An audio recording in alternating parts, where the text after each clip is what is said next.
Hello বন্ধুরা, চলে এসেছি আমি একটা ছোট্ট মিনি ব্লগ নিয়ে।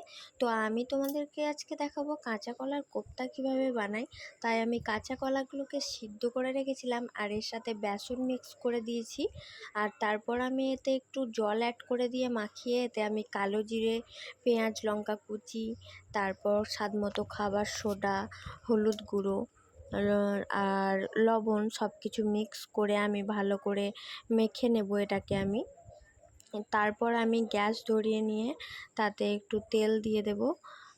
তারপর সেই বড়াগুলোকে আমি একে একে ছাড়বো।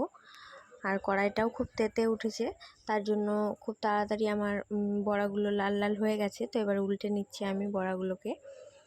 তো খুব সুন্দর হয়েছে ভাজাটা। তো এবার তুলে নেব আমি। তারপর তোমাদেরকে আমি দেখাচ্ছি যে বড়াগুলো কত সুন্দর হয়েছে ভিতরটা। তো বেশ খেতে টেস্ট হয়েছিল। তো আজকের মতো টাটা, দেখা হচ্ছে নেক্সট ভিডিওতে। ততক্ষণে তোমরা আমার পাশে থেকো।